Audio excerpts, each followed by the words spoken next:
Hello everyone, welcome to Voice Voyage, and I know you use this video to fall asleep, so before that, like the video and subscribe to the channel. Also comment down where are you from and what time are you watching. Now get comfortable and relax. Let's begin. Each Man Kills by Victoria Glad. Now that it's all over, it seems like a bad dream. But when I look at Maria's picture on my desk, I realize it couldn't have been a dream. Actually, it was only 6 months ago that I sat at this same desk looking at her picture, wondering what could have happened to her. It had been 6 weeks since there had been any word from her, and she had promised to write as soon as she arrived in Europe. Considering that my future rested in her small hands, I had every right to be apprehensive. We had grown up together, had lost our folks within a few years of each other, and had been fond of each other the way kids are apt to be. Then the change came. It seemed I loved her and she was still just fond of me. During our early college days I sort of let things ride, but once we went on to graduate school I began to crowd her. The next thing I knew, she had signed up with a student tour destined for Central Europe, and told me she would give me my answer when she returned. I had to be content with that, but couldn't help worrying. Maria was a strange girl, withdrawn, dreamy and soft-hearted. Knowing the section she was going to, I was inclined to be uneasy, since it is the realm of gypsies, fortune-tellers and the like. It is also the birthplace of many strange legends, and Maria claimed to be strongly psychic. As a matter of fact, she had foretold one or two things which were probably coincidental, like the death of our parents, and which even made an impression on me, and you'd hardly call me a believer. This so-called talent of hers led her into trouble on more than one occasion. I remember in her senior year at college she fell under the spell of a short, fat, greasy spook reader with a strictly phony accent and all but gave her eye teeth away, until I realized something was amiss, got to the bottom of it, and dispatched friend spook reader pronto. If she should meet some unscrupulous person now with no one around to get her out of the scrape, but I didn't want to think of that. I was sure this time everything would be all right. When she didn't write at first, I let it go that she was busy. Finally, 6 weeks silent treatment aroused my curiosity. It also aroused my nasty temper, and the next thing I knew I was on a plane bound for the continent. Within 2 hours after landing, I found her at a little inn in Transylvania, a quaint little place that looked as if it were made of gingerbread, and was surrounded by the huge, craggy Transylvania mountain range. I also found Todd Hunter. "What's wrong, Maria? Why didn't you write?" I asked. Her usually gay, shining brown eyes flashed angrily. "Why couldn't you leave me alone? I told you not to come after me. I came here so I could think this out. For God's sake, Bill, can't you see I wanted to think? To be by myself." "But you promised to write," I persisted, wondering at this change in her, this impatience. Wondered, too, at her wraith-like slimness. She'd always been curved in the right places. "Maria has been studying much too diligently," Todd said slowly. "She's always tired lately. She hasn't been too well either. Her throat bothers her." I wanted to punch his head in. For some reason I didn't like him. Not because I sensed his rivalry, I was above that.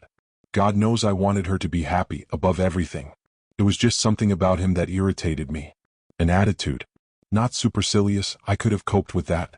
Rather, it was a calm imperturbability that seemed to speak his faith in his eventual success, regardless of any effort on my part. I don't know how to fight that sort of strategy. I look like I am, blunt and obvious. Suddenly I didn't care if he was there. "Maria. Maria, darling. This guy's no good for you, can't you see that? What do you know about him?" She looked at me, her eyes surprised and a little hurt. Then she looked at him, seemed to be looking through him and into herself, if you know what I mean. A slow flush spread from the base of her throat, that thin, almost transparent throat. "All I have to know," she said softly. "I love him." She looked out the window. "I'm going up into Königstein Mountain, to a small sanitarium for my health shortly. The doctor has told me I must go away, and Todd has suggested this place. There Todd and I shall be married." I knew then how it felt to be on the receiving end of a monkey punch. That she had come to this decision because of my objections, I had not the slightest doubt. She was going to marry someone about whom she knew absolutely nothing. She was much more ill than she knew. Hunter was undoubtedly after her money. She was considerably well off. Obviously she was once more being influenced in the wrong direction. "I won't let you," I warned. "Give it some more time, if for nothing else, then for old time's sake." "How about me, Morris?" Todd interrupted. "You haven't asked me my feelings on the subject. I happen to love Maria dearly. Have I no say just because you're a childhood friend of hers?" "Childhood friend? I was her whole family for years before she ever heard of you. I'll see you in hell before I let her marry you," I shouted. Looking back, I'm sure that had he said anything else, I would have killed him, if Rhea hadn't come between us. That's enough, Bill Morris. I've heard all I want to from you. I'm 23, and if I choose to marry Todd, I'll do so, and there's nothing you can do about it. Now please go. Okay, Rhea, I said, if that's the way you want it. But I'm not through. If you won't protect yourself, I'll do it for you. I'd like to know more about the mysterious Mr. Todd Hunter, American, and I do wish, for your own sake, you'd do the same. I wouldn't care if you married King Tut, so long as you knew all about him.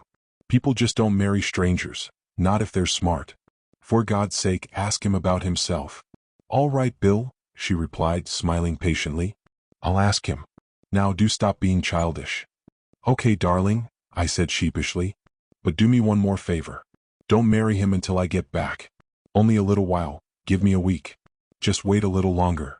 As I closed the door, I could still feel his smile, mocking, yet a little sad. But Maria didn't wait. I was gone a week.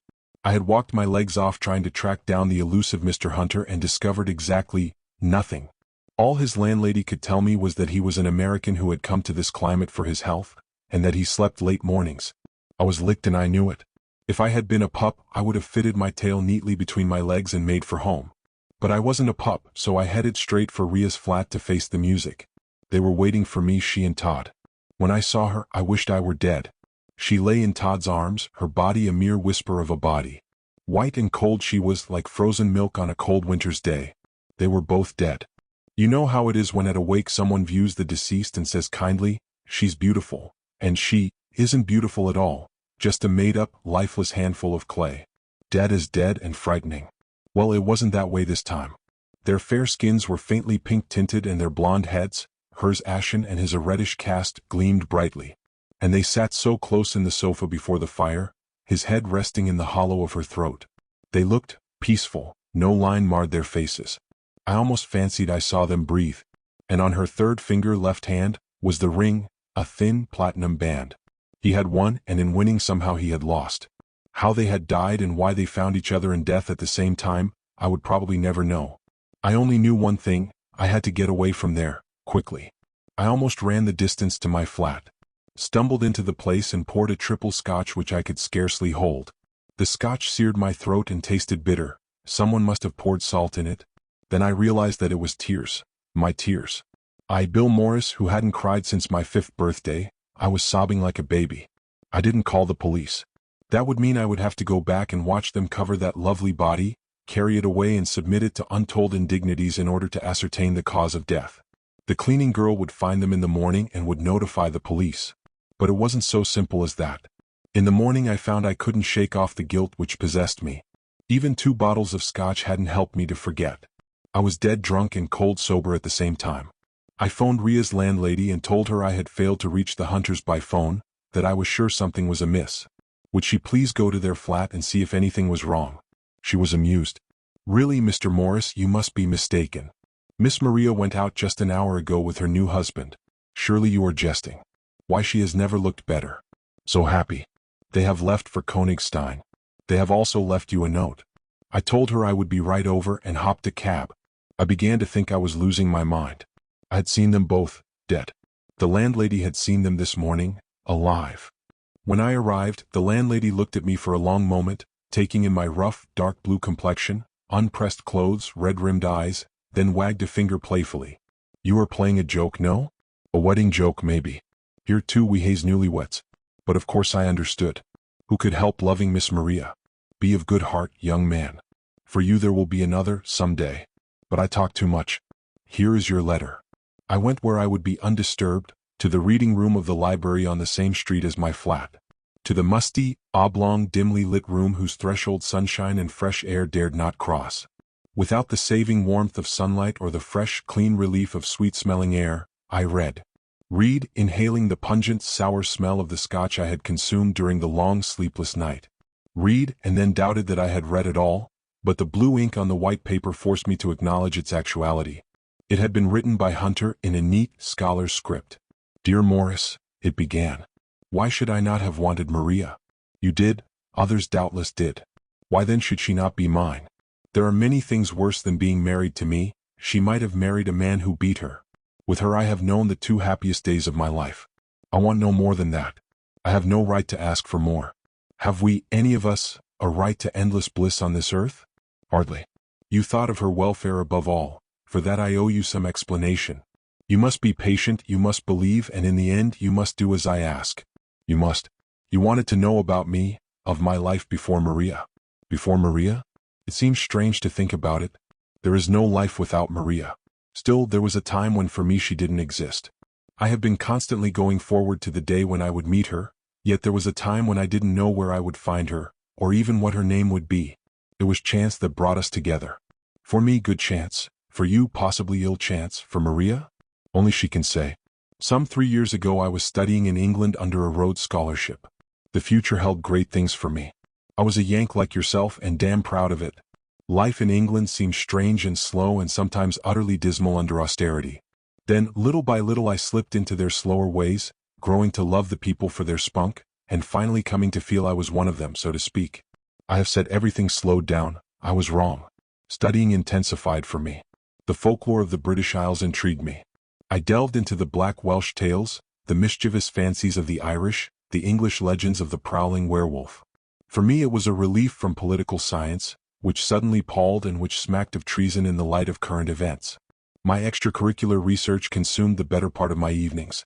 My books were and always have been a part of me, and as was to be expected, I overdid it. I studied too hard with too little let-up. Sometimes it seemed to me there was more truth to what I read than myth. It became somewhat of an obsession. Suddenly, one night, everything blacked out. I came to in a sanatorium. I didn't know how I got there, and when they explained it to me I laughed. I thought they were joking. When I tried to get up, to walk, I collapsed. Then I knew how bad it had been. I knew, too, I would have to go slowly. It was there I met Eve. She was beautiful. Not like Maria, who is like a fragile, fair, spun-sugar angel. Eve was more earthy, with skin like ivory, creamy and rich and pale. Her blue-black hair she wore long and gathered in the back. She looked about 25, but a streak of pure white ran back from each of her temples. She was the most striking woman I have ever met. I had never known anyone like her, nor have I since I saw her last. You know how it is? The air of mystery about a woman makes a man like a kid again. She reminded me of a sleek black cat with her large hazel eyes. I bumped into her one day on the veranda, and spent every day with her after that. The doctors wanted me to take exercise, short walks and the like, and Eve went with me, struggling to keep up with me. The slightest effort tired her. She suffered from a rather nasty case of anemia. She seldom smiled. The effort was probably too much for her. I saw her really smile only once. We had been on one of our short hikes in the woods close by the grounds. She stumbled over a twig or a branch, I'm not sure which. Suddenly she was in my arms. Have you ever held a cloud in your arms, Morris? So light she was, although she was almost as tall as I, warm and pulsating. Her eyes held mine. It was almost uncanny. I have never been affected like that by a woman. Then I was kissing her, then a sharp sting and I winced. There was the warm, salt taste of blood on my lips. I never knew how it happened. But she was smiling, her full mouth parted in the strangest smile I have ever seen. And those small white teeth gleamed, and in her eyes, which were all black pupils now, with the iris quite hidden, was desire, or something beyond desire.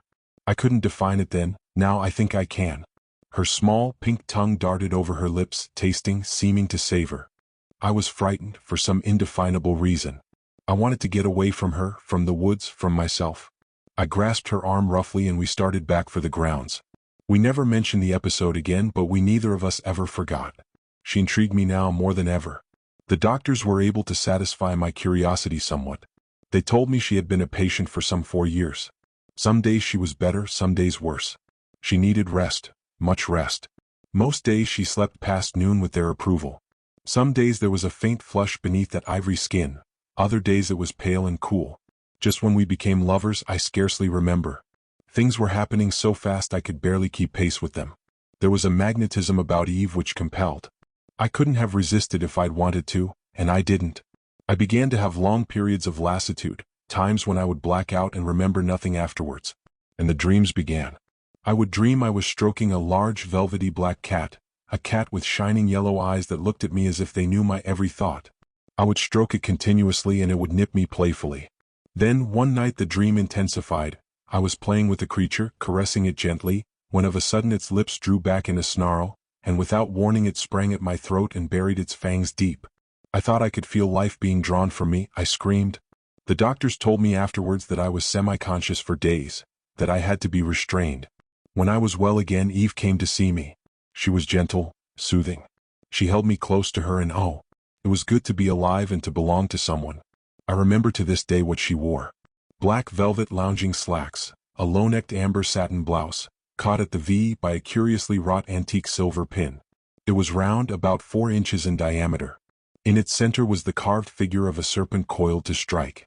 Its eyes were deep amber topazes and its darting tongue was raised and set with a blood-red ruby. What an unusual pin, Eve, I said. I've never seen it before, have I? No, she replied. It belongs to the deep, dark, seldom discussed skeleton in the orchexy closet, Todd. You see, my great-great-grandmother was quite a wicked lady to hear tell. Went in for witches' masses and the like. They say she poisoned her husband, a rather elderly and very childish man, for her lover, whom she subsequently married. Together they did away with relatives who stood in the way of their accumulating more money. This pin was the instrument of death. Her slim fingers pressed the ruby tongue and the pin opened, revealing a space large enough to secrete powder. It's like those employed by the infamous Borgias, as you can see, she continued, shrugging. Perhaps it was fate then, that her devoted new husband, tired of her once her fortune was assured him, took a young mistress for himself, and disposed of the unfortunate wife, using her own pin to perpetrate her murder. She was excommunicated by her church too, which must have made it most unpleasant for her, poor old dear. The slim shoulders straightened. But let's not discuss such unpleasant things, my dear. The important thing now is for you to get well quickly. I've missed you terribly, you know. It was then I asked her to marry me. I knew I didn't really love her, but there seemed nothing to prevent our marriage. And she had gotten under my skin. It was as elemental as that. She said she thought we should wait until I fully recovered. Don't say any more, darling, she said. Rest your poor, sore throat. She bent over me solicitously and I reached up to stroke that smooth black hair. It had a familiar feel to it that I couldn't quite place. Of course I had stroked it hundreds of times before, but it wasn't that. Then she looked straight at me, those large glowing hazel eyes boring into mine, and I knew and disbelieved at the same time. I froze where I lay, paralyzed by my fear, unable to make a sound. So you know, she whispered. It is well. I have marked you for my own these many months. Now that you know, you will not fight. You know what I am, or at least you can guess. This pin you admired so, it was mine 300 years ago and it will always be mine. Her lips were on mine. She had never kissed me like this. It was like the touch of hot ice, freezing, then searing. Unendurable. I lay inert. I couldn't have moved if I wanted to. I could scarcely breathe. Then I felt the blood within me pounding, pulsing, beginning to answer in spite of myself. I tasted once more the warm, salty fluid on my lips. Eve's body was liquid in my arms, warm, heady, narcotizing. Once again I felt the agonizing, dagger-sharp pain in my throat and darkness. Have you ever wakened to a bright, sunny afternoon and heard yourself pronounced dead? They spoke in low, hushed tones. How unfortunate. Young fellow only 30, dying so far away from his homeland. No family. Good thing he was well set in life. This sudden anemia was most extraordinary. Fellow showed no signs of it previously. All he had really needed was rest. If he had recovered, that lovely Eve Orchexy might have made both their lives happier, richer. Sad ending to what might have been an idyll. Good of her to claim the body. She said she was going to inter it in the family vault in Königstein Mountain in Transylvania. I heard them distinctly. I wanted to shout that I wasn't dead. I wanted to wake up from this horrible nightmare. I was as alive as they. I knew I had to get out of there some way, to get away from Eve, whom I now feared. They left to make arrangements. The lassitude crept through me without warning. I dozed in spite of myself. And I dreamed again. I was a cat running, leaping through windows, loping over the countryside, stopping for no one. I panted with my exertions. Towns and cities flew by. I had to get someplace and quickly. Then the dream ended. Todd, she said, get up, my dear. I heard her and I hated her. Hated her while I was drawn to her. There was a white mist before my eyes. I reached up to brush it away. It was not a mist, it was a cloth. I shivered. I must wake up, I whispered hoarsely. I must. I'm going mad. There was a creaking sound and daylight descended upon me. When I saw where I was, I covered my face with my hands and sobbed. I tried to pray, but the words froze on my lips. I was sitting in a coffin in a mausoleum. I had been buried alive. What am I? I shrieked. Where am I and what have you done?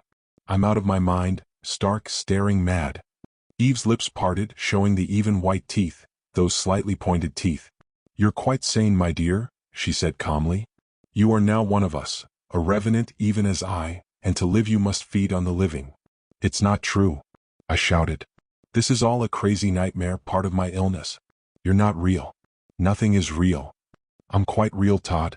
To be trite, I am what I am and have accepted it calmly, as you shall in time. I've told you of my life.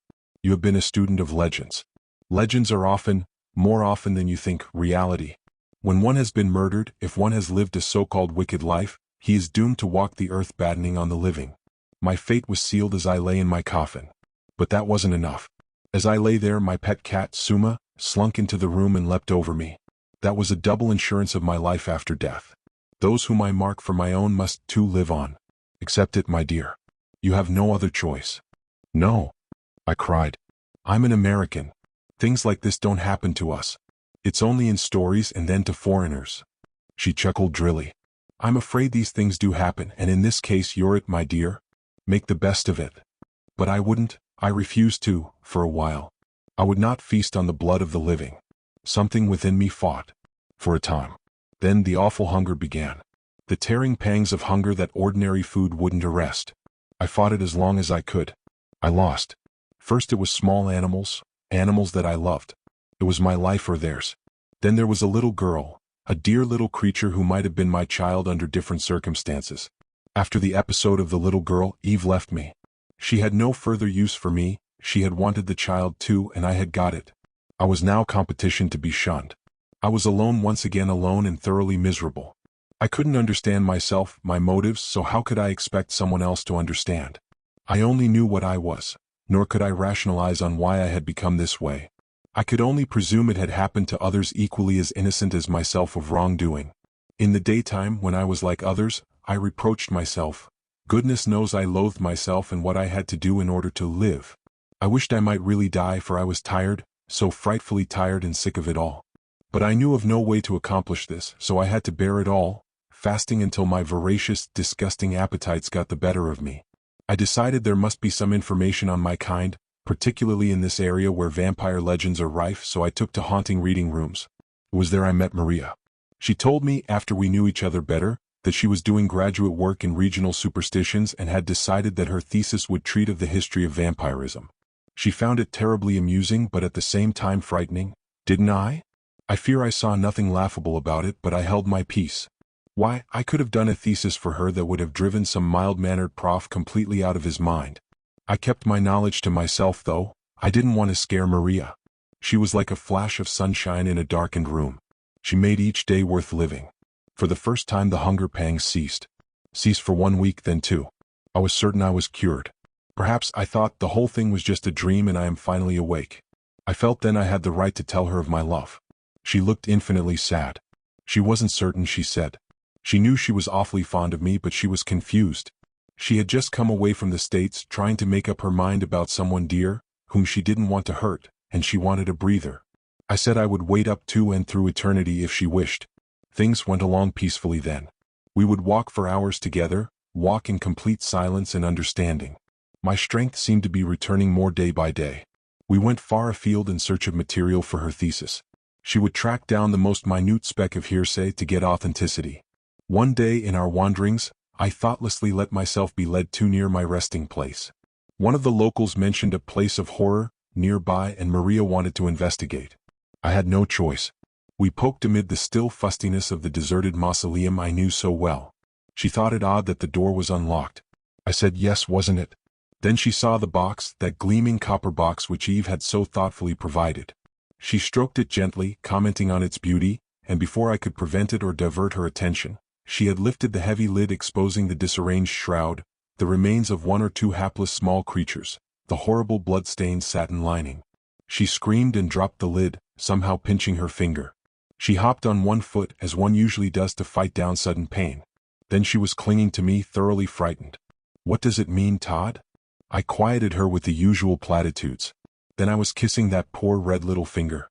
Without warning to myself or her, I nipped it affectionately. A warm glow spread through me. There was a taste more delightful than fine old brandy or vintage wine, and I knew irrevocably that I was not cured, no, nor ever should be. And I knew too that I wanted Maria, not just as a man longs for the woman he loves, but to drink of the fountain of her life, that warm, intoxicating fountain, greedily, joyously. She never knew what went through my mind at that moment. If I could have killed myself then, I would have, and with no compunction. But there is more to killing a revenant than that. The church knows the procedure. I hurried Maria home as fast as I could and told her I had to go away for a week on business. She believed me and said she would miss me. But I didn't go away. That night I fought a losing battle with myself, and then and every night thereafter, I returned to her, partook of her and slunk away loathing myself. I knew that I must soon kill the one being I loved above all others, kill too her immortal soul, and there was nothing I could do to prevent it. She began to fade visibly. When I returned in a week, she was so ill that a few steps tired her. Her appetite all but vanished. She seemed genuinely glad to see me. She was beset by nightmares, she said. Could I help her get some rest? I took her to a physician who sagely prescribed a change in climate, rest and a diet rich in blood and iron, gave her a prescription for sedatives and called it a day. You know how she looked when you saw her. The day was approaching when she would have no more blood, when life as you know it would stop and she would become like me. Somehow I couldn't take her with me without some warning, but I didn't know how to do it. You see, since I was an innocent victim myself, I could speak, could warn my intended victim, because although my soul had all but died, there was still a spark that evil hadn't touched. I knew she would think it a joke if I told her about myself without warning. Then, happily for me, you came along. I knew you would sense something amiss and I didn't care. I was almost certain of her love, and I decided to seize the few minutes left me and devil take the hindmost. When you told her to confront me, you gave me the happiest days of my life. For this I thank you sincerely. For what I have done and will ask you to do, forgive me. Maria asked me directly as you had known she would. I replied frankly, sparing her nothing. I told her that the fact that this life had been wished on me, as it were, gave me some rights, and that I could tell her how to rid herself of me if she wished. Then she turned to me, her large, lovely eyes thoughtful. Todd, dearest, she said softly, I must die someday, really die, so what difference does it make when? I only know that I love you. Why wait until I'm decrepit and alone, with only a few memories to look back on? Why not now with you where life doesn't really stop? With all I've read about this, don't you think I could free myself if I wished? I still wonder if she really believed me. We were married 3 days later. I never told her what her life with me would be like, that one day I would desert her, fearing and hating her rivalry for the very source of my life, and the ghastly chain would continue. I couldn't. I loved her so, Morris, can you understand that? I couldn't betray her then and I can't now. On the second night of our marriage she died as you know it, in my arms. I don't think she knows it yet, but it won't be long until she does discover it. We were quite alive when you found us. She was in an hypnotic state induced by her condition. She heard and saw nothing. But I knew. And I must keep my faith. I must, and you are the only one who can help me. If you will show this to a priest, he will gladly accompany you to the place in Königstein, where we rest during the morning in a new bed I had specially constructed for us. I couldn't bring Maria to that other bed of corruption. A map of how to get there is enclosed. There you will perform the ancient, effective rites, and you will lay us to rest together as we wish. That is all I ask. When I had finished reading I stared at nothing, trying to force myself to think. This was all he asked. In substance, he wished me to murder the girl I loved. I could refuse, I could ignore his request. I could even doubt the verity of his statements. He might be a madman. But I didn't doubt. I believed every word, and I knew I would do as he asked. That she had gone willingly I didn't doubt. I no longer hated him so much. Rather I pitied him, the hapless victim of a horrible chain of circumstance. I found the priest, a venerable, gentle soul, after much searching. The younger men had looked at me searchingly, laughed and told me to read the good book for consolation, and to lay off the bottle. Father Kalman was understanding, with the wisdom of the very old. Yes, my son, he said, I will go. Many might doubt, but I believe. Lucifer roams the earth in many guises and must be recognized and exorcised. It was 5 o'clock in the morning when we approached the mausoleum. The good father explained that the creatures of darkness had to be back in their resting places before the cock crew. At night they drew sustenance, during the morning they slept. There was a gleaming copper casket. Todd had not lied. We approached it warily. In it was nothing but grisly remains, bloodstains and dust. We drew back fearful. Then we saw the other, newer casket in richest mahogany, almost twice the width of the copper box. Their bridal bed. They lay together, his arm about her. She wore a gown of palest blue, but oh, that mockery of a gown. Stained it was with fresh blood which had seeped onto it from him. Obviously she had not taken to prowling yet. His mouth was dark, rich with blood, slightly open in a half-smile. His hand pressed her fair head close to his chest. She lay trustingly within the circle of his arm like a small child. The priest crossed himself. The bodies twitched slightly. "You know what you must do," Father Kalman whispered. I nodded, the pit of my stomach churning madly. I couldn't do it. Not Maria the lovely. But I knew I would, I had to. She must not wake again to see that blood-stained gown or to wonder at her husband's gory lips. She should know rest, eternal rest. Father Kalman circled the box several times, ringing his small bell, and at one point laid a crucifix upon each of their chests. Their faces writhed and I felt my skin creep. Then, chanting in a low, firm voice, the priest gave me the signal. Together we drove 2 long stakes, dipped first in holy water, home, piercing their hearts simultaneously. The bodies leapt forward in the box, straining against the stake, and a horrible drawn-out wail shattered the stillness of the tomb. The priest dropped to his knees and I clapped my hands over my ears, but the dreadful shriek penetrated. My stomach turned over and I retched. The good father followed suit. We were no supermen, and our bodies and our very souls revolted against this monstrous thing. "Let us finish, my son," the priest said slowly after a time, his face the color of ashes. "We must bury these dead, that they may sleep in consecrated ground." I couldn't. I had to see her again before it was done. She lay, small and fragile as ever, her face calm, only there was no trace of life now. She was still and white as only the dead, the truly dead, are.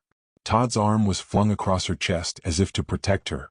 I made myself move the arm, resting her head upon his shoulder where it belonged. Then as I looked, there was just Maria. Todd was gone and only a handful of dust lay piled up around the stake. It was enough. I slammed the lid shut. Looking back now, I can see it was all for the best. Ria was different, apart from other women. A dreamer, a mystic too easily influenced by the bizarre and unnormal. I, on the other hand, am practical almost to a fault. Had she married me, I might have crushed in her the very thing that drew me to her. In time she might have grown to hate me. Hunter, on the other hand, was a student. Introspective, given to romanticizing. Susceptible to suggestion.